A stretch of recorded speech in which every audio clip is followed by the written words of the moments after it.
विवेक श्रीवास्तव जी एक ही बात कर रहे हैं कि भारतीय जनता पार्टी की गलतियों को ढांपने के लिए लोग खड़े हो जाते हैं जब कश्मीरी पंडितों की बात करते हैं, या फिर लखीमपुर खीरी में अगर उन लोगों की बात उठा ली जाती है जिनको तथाकथित किसानों ने पीट पीट कर मार डाला। क्या ये तर्क ठीक है विवेक जी का? देखिए दीपक जी, जहां तक विवेक जी का बात और कांग्रेस के प्रवक्ताओं की बात है, जो कश्मीर पर उन्होंने झूठ बोला, उसकी पोल जो खुद कश्मीरी पंडित यहाँ पे सुशील पंडित जी बैठे, उन्होंने उनकी पोल दी। सच्चाई जो है वो देश के सामने लाई। देखिए आज इस देश के अंदर जब बुरहान वानी उसको आतंकवादी का ह्यूमन राइट इनको दिखाई देता है, लेकिन कश्मीर में जब सेना के ऊपर पत्थर मारे जाते हैं, भारतीय सेना के, हमारे सेना के जवान शहीद होते हैं, तो उनका ह्यूमन राइट किसी को दिखाई नहीं देता। इसी देश के अंदर जो नक्सलियों के द्वारा हमारे दंतेवाड़ा के अंदर 74 जवानों की हत्या कर दी जाती है, तो उनका ह्यूमन राइट किसी को दिखाई नहीं देता, लेकिन नक्सलियों के ह्यूमन राइट दिखाई दिया जाता है।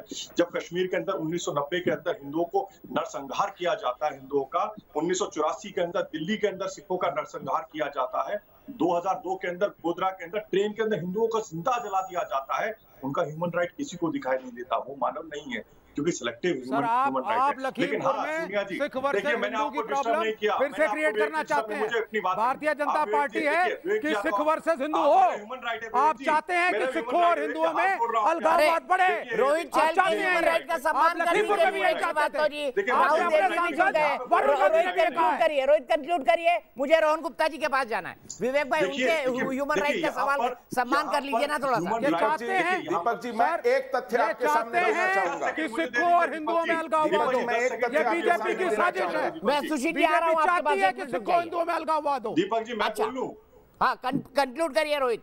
मैंने किसी को डिस्टर्ब। देखिए इस देश के अंदर सोनिया गांधी जी रोती है बाटला हाउस एनकाउंटर में आतंकवादी के मरने के अंदर, उनको ह्यूमन राइट आतंकवादी का दिखाई देता है, लेकिन वहीं मोहन चंद शर्मा उसी एनकाउंटर में शहीद होते हैं, हमारे मोहन चंद शर्मा इंस्पेक्टर, उसको ह्यूमन राइट नहीं दिखाई देता, उसको फर्जी बता दिया जाता है। आज दिल्ली के अंदर जब अंकित सक्सेना, डॉक्टर नारंग से लेके, चाहे हमारे एक लंबी लिस्ट है, जिस तरीके से आपने देखा दिल्ली के अंदर डॉक्टर नारंग हो, अंकित सक्सेना हो, चाहे अंकित शर्मा हो, इनको मॉब लिंचिंग की जाती है, उसका ह्यूमन राइट किसी को नहीं दिया था, लेकिन तबरेज का और इखलाक का ह्यूमन राइट यहाँ पर देश के अंदर दिखाई देता है। लेकिन महत्वपूर्ण विषय दुख यहाँ पर है, इस देश के अंदर फिलिस्तीन से लेकर और रोहिंग्या मुसलमानों का ह्यूमन राइट दिखाई देता है, लेकिन इस देश के अंदर जो नरसंहार हिंदुओं का होता है वो किसी को नहीं दिखाई देता, क्योंकि वो मानव नहीं है। आज राजस्थान के अंदर जिस तरीके दलित एक युवक की हत्या कर दी जाती है, उसका ह्यूमन राइट नहीं है, क्योंकि राजस्थान में हुआ, वहां कांग्रेस की सरकार है।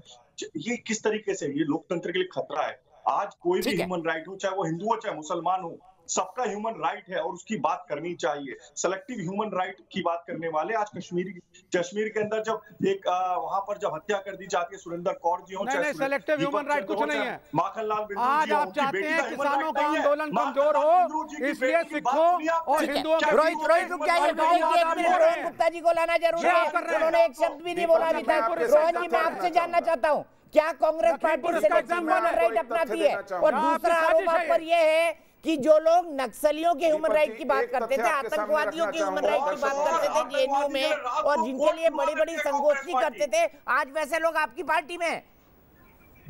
देखिए दीपक जी, आपके काफी पैनलिस्ट को मैं सुन रहा हूँ, बहुत बड़े दुख की बात है कि जो ह्यूमन राइट्स की हम बात कर रहे हैं, मैं आ रहा हूं, प्लीज मैं सुन लीजिए। मैं दीपक जी यही कहना चाहूंगा कि ह्यूमन राइट्स का जो वायलेशन है उसकी जिम्मेदारी सारी सरकारों की है। हम क्यों उसको हिंदू मुसलमान में बांट रहे हैं? अभी भाजपा प्रवक्ता को सुन रहा था, वो हिंदुओं या मुसलमानों देश का नागरिक है, अगर ह्यूमन राइट वायलेशन होता है तो सरकार की जिम्मेदारी है। अभी हम लखीमपुर की बात कर रहे हैं, वहां पे भी ह्यूमन राइट वायलेशन है कि सरकार के जो मंत्री है, बीच में मत बोलिए, बीच में मत बोलिए, मैं बीच में नहीं बोला था, मैं बीच में बिल्कुल नहीं बोला। रोहित सुन लीजिए ना, गलत होगा। रोहित प्लीज, रोहन जी कंप्लीट करिए प्लीज। रोहन जी बोलिए। मुझे बीच में बोलने की आदत नहीं, दीपक जी आप जानते हैं।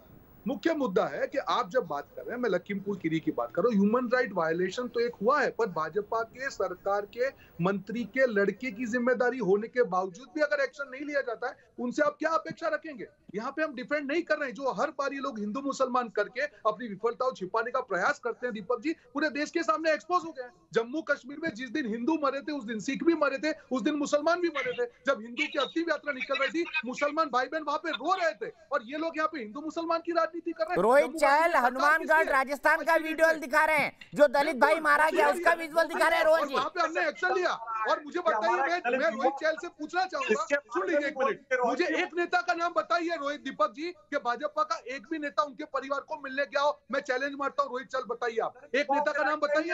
आप यहाँ पे बैठ के डिबेट करते हैं, एक नेता आपका मिलने गया है, हम इन्विटेशन देते हैं आपको। ठीक है, माधव आनंद जी, उसके बाद राहुल देव जी जुड़ गए हैं, उनके कनेक्शन के साथ प्रॉब्लम है। माधव जी के बाद मैं राहुल जी के पास जाऊंगा। माधव जी। दीपक जी, प्रधानमंत्री जी ने जो आज चिंता व्यक्त की, ये चिंता तो जायज है।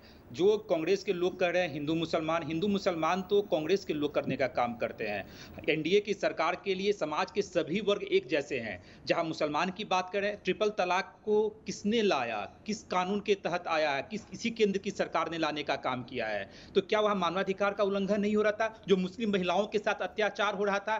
तो ये सरकार संवेदनशील सरकार है, चाहे हिंदू भाई हो, चाहे मुसलमान भाई हो, चाहे सिख भाई हो, चाहे समाज के अन्य वर्ग हो, सबके लिए उतनी ही चिंतित है। और जहां तक कांग्रेस तो डबल स्टैंडर्ड रखती ही है, इसमें कोई नयापन नहीं है, कोई नई बात नहीं है।